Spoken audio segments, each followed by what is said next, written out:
कविता ने आज अपनी छोटी ननद का सम्मान उसे दिलाने की ठान ही ली थी। कविता इस घर की इकलौती बहू थी और उसकी दो शादीशुदा ननद थी। बड़ी ननद की शादी बहुत बड़े घर में हुई थी। वजह यह थी कि वह बहुत खूबसूरत थी और उसकी खूबसूरती पर उसकी सासू माँ फिदा हो गई थी और उसे उसके मायके से ऊंचे ससुराल में ब्याह कर ले गई थी। छोटी बहन साधारण रंग रूप की थी और उसका साधारण परिवार में विवाह हुआ था, माँ बाप की हैसियत के अनुसार। कविता को इस घर में 1 साल से ऊपर हो गया था। इस बीच 2 बार शादीशुदा ननंदें मायके आई थी। कविता ने गौर किया था कि जिस प्रकार से बड़ी ननंद और उसके परिवार की आवभगत उसकी सासू माँ करती है, उस प्रकार से छोटी ननंद की नहीं करती। कहीं ना कहीं कविता को इस बात का एहसास भी था कि शायद इसकी वजह यह थी कि कविता की बड़ी ननंद अमीर थी, पर माँ के लिए तो दोनों माँ की ही बेटियाँ थी।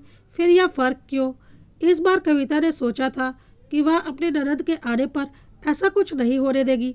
कुछ समय के बाद कविता को संतान की प्राप्ति हुई और घर में पूजा रखी गई जिसमें दोनों ननदों को बुलाया गया। कविता की सास ने फिर वही काम शुरू किया। कविता की छोटी ननद को घर के कामों में उलझा दिया और बड़ी बेटी को से एसी में बैठने को कहा। कविता ने बोला, क्यों, क्या बड़ी बुआ अपने भतीजे को गोद में नहीं खिलाएंगी? सिर्फ छोटी बुआ का ही हक है क्या? तो सासू माँ ने कहा कि उसे बिना एसी के रहने की आदत नहीं।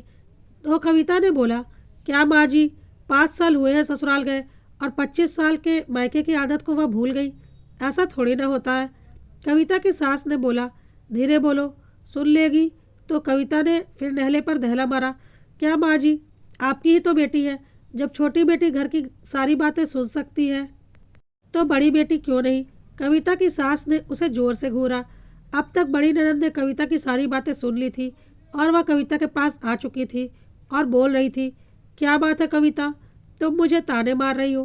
कविता ने बोला, नहीं दीदी, मैं ताने कहाँ मार रही हूँ। मैं तो यह बोल रही हूँ कि छोटी बुआ जी बस अपना हक दिखा रही है। बड़ी बुआ कहाँ है? अपनापन तो हक दिखाने में ही है ना कि मेहमान बनने में। बड़ी बुआ से कुछ बोलते नहीं बना और वह चुपचाप कविता के पास बैठ गई। थोड़ी देर के बाद माँ ने अपनी छोटी बेटी से बोला, जाओ दीदी के लिए कुछ शरबत बनाकर ले आओ, उसे प्यास लगी होगी। तो कविता ने बोला, क्या माँ, दोनों तो आपकी ही बेटियाँ हैं, प्यास तो छोटी दीदी को भी लगी ही होगी। मैं बनाकर ले आती हूँ दोनों दीदियों के लिए। मैंने कुछ नहीं बनाया बच्चे की वजह से। कविता के साथ साथ उसकी छोटी ननद भी रसोई में गई और कविता से बोली, भाभी, तुम हमारे पचड़ों में पड़ो ही नहीं, नहीं तो माँ तुम्हारा जीना मुश्किल कर देगी। जो जैसा चल रहा है उसे वैसा ही चलने दो। लेकिन कविता ने बोला, नहीं, ऐसा नहीं हो सकता। आप दोनों इस घर की बेटियां हैं तो दोनों का बराबर का हक होना चाहिए। किसी एक को कम या किसी एक को ज़्यादा नहीं मिलना चाहिए। यह माँ की गलती है और उन्हें अपनी गलती सुधारनी ही होगी। कविता ने सबके लिए शरबत बनाया और सबको लाकर दिया।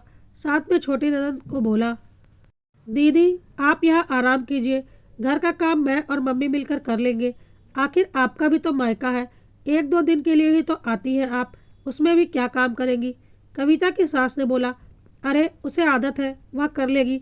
तुम्हारा तो अभी छोटा बच्चा है, तुम तो कुछ काम भी नहीं कर पाओगी। तो तुम अपने बच्चे को देखो, मैं और मेरी छोटी बेटी मिलकर सारा काम कर लेंगे।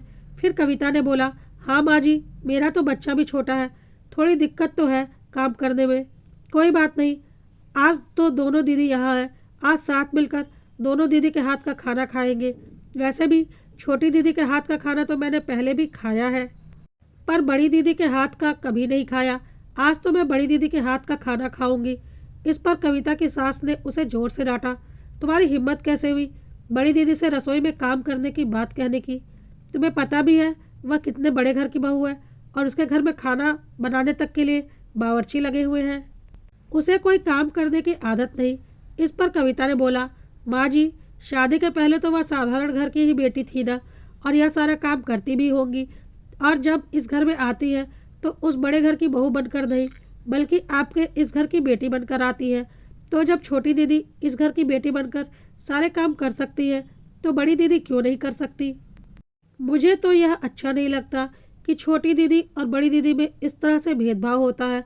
इस बात के लिए तो बड़ी दीदी को खुद ही बोलना चाहिए, आखिर वह भी बहन है। पर पता नहीं क्यों खामोश बैठी रहती है। यह सुनते ही कविता की बड़ी ननद शर्म से गड़ गई। वह चुपचाप उठकर माँ से बोली, माँ मैं चलती हूँ, मेरे ससुराल में मेरी सास इंतज़ार कर रही होंगी। मैंने वैसे भी शाम तक आने की बात कही थी। कविता ने बोला, क्या दीदी, कहीं ऐसा तो नहीं कि आपको मेरी बात का बुरा लग रहा है? बुरा मत मानना, मेरे दिल में जो आया वह मैंने कह दिया, पर कुछ गलत नहीं कहा। आखिर आप दोनों सगी बहनें हैं और आप दोनों का अपने मायके पर बराबर का हक होना चाहिए। बड़ी बहन को पता चल चुका था कविता को जवाब देना मुश्किल है, इसलिए जल्दी से जल्दी वह वहाँ से निकल जाना चाहती थी। उसे समझ में आ गया था आज कविता चुप नहीं होने वाली, और कहीं ना कहीं उसे अपनी गलती भी दिखाई पड़ रही थी। माँ ने कहा, ठीक है बेटी, तू चली जा, नहीं तो तेरी सास बुरा मान जाएगी। छोटी है ना, वह 1-2 दिन रुक कर जाएगी। रुक, तू अपना नेग लेती जा।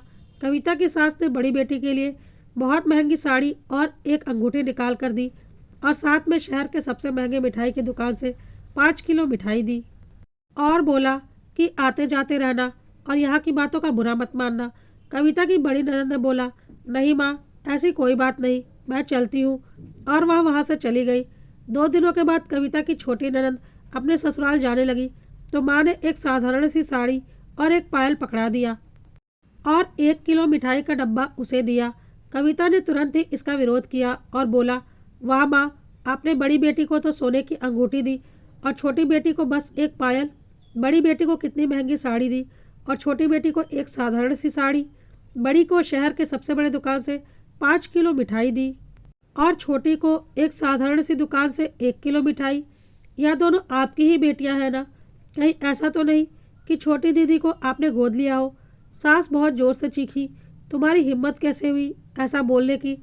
तुम्हें पहले भी बोला था ना कि मेरी बड़ी बेटी का विवाह बहुत बड़े घर में हुआ है तो उसके ससुराल के हिसाब से उसे देना पड़ता है, नहीं तो उसे ताने पड़ते हैं। कविता ने बोला, वाह माँ जी, बड़े घर में विवाह हुआ है तो उन्हीं को और ज़्यादा दिया जा रहा है, जिन्हें किसी बात की कोई कमी नहीं है, और जिनका साधारण घर में विवाह हुआ है उन्हें कम दिया जा रहा है, जबकि उनके पास इतनी दौलत भी नहीं जितनी आपकी बड़ी बेटी के पास है। कायदे से तो छोटी बेटी को ज़्यादा देना चाहिए, फिर भी मैं ऐसा नहीं कहूँगी। मेरा कहना है कि दोनों बेटियों को जो कुछ भी है बराबर देना चाहिए, पर जिसके पास पहले से ही था और जिसे दौलत की कोई कमी नहीं, आप उसे ही और दे रही हैं सिर्फ इसलिए कि उसे ताने ना पड़े। कैसे ससुराल वाले हैं जो उनके पास इतने ज़्यादा पैसे होने के बाद भी बहू के मायके के छोटे से उपहार के लिए ताने मारते हैं? वह तो बड़े लोग हो ही नहीं सकते। आप छोटे बड़े की बात करती हैं ना, तो देखिए बड़ी दीदी ने मुन्ने को क्या दिया और छोटी दीदी ने क्या दिया, और कविता ने दोनों बहनों द्वारा लाए गए गिफ्ट को माँ के सामने खोल दिया। बड़ी बेटी ने एक लिफाफे में बस 501 रुपये रखकर थमा दिए थे और छोटी बेटी ने 5 सेट कपड़ा, एक सोने की लॉकेट, बेबी केयर प्रोडक्ट्स और खिलौने, इतना कुछ दिया था। उसके बाद कविता ने बोला, अब आपको समझ में आ रहा है कि बड़ा घर नहीं, दिल बड़ा होना चाहिए। कायदे से बड़ी दीदी के पास कोई कमी नहीं थी, वह चाहती तो बहुत कुछ दे सकती थी, पर उनका दिल बड़ा नहीं है। और छोटी दीदी उतनी अमीर नहीं है, पर दिल से बहुत अमीर है। उन्हें पता है कि उनका भतीजा हुआ है, उन्हें इस बात की बहुत खुशी है, इसलिए उनसे जितना बन पाया वह लेकर आई है। उन्हें उनका हक बराबर मिलेगा, कहकर कविता ने अपनी अलमारी खोली और उसमें से एक जोड़ी ईयररिंग्स निकालकर छोटी ननद को देती हुई बोली, दीदी, यह आपका हक है, आप इसे रखिए। यह आपकी भाभी की तरफ से है, क्योंकि मुझे पता है आपके दिल में इस बात का बहुत दर्द है कि आपके मायके में आपको वह सम्मान नहीं मिला जो मिलना चाहिए था, लेकिन आगे से आपके मायके में आपको वही सम्मान मिलेगा जो मिलना चाहिए। कविता की सास उसका मुंह देखती रह गई और बोला, जब तुमने ईयररिंग्स दिए तो बड़ी दीदी को भी तो देती। तो कविता ने बोला, जैसा आप देखती हैं कि बड़ी दीदी का ससुराल अमीर है, उससे उन्हें अधिक देना चाहिए, और छोटी दीदी का ससुराल इतना अमीर नहीं है, इसलिए उन्हें कम देना चाहिए। इसी तरह से मैंने भी देखा कि बड़ी दीदी ने मुन्ने को कुछ नहीं दिया, बल्कि उसे गोद में भी नहीं उठाया, और छोटी दीदी जब तक यहाँ रही मुन्ने को दिन भर खिलाती रही और इतना कुछ लेकर भी आई है। मैंने भी उस हिसाब से जो देना था दे दिया। मैंने तो बड़ी दीदी के लिए भी सोचा था, पर फिर मैंने सोचा इतने अमीर लोगों को मेरे छोटे से गिफ्ट से क्या फ़र्क पड़ेगा। कविता की सास उसका मुंह देखती रह गई और कविता अपनी ननद को विदा करने के लिए गेट पर जा चुकी थी।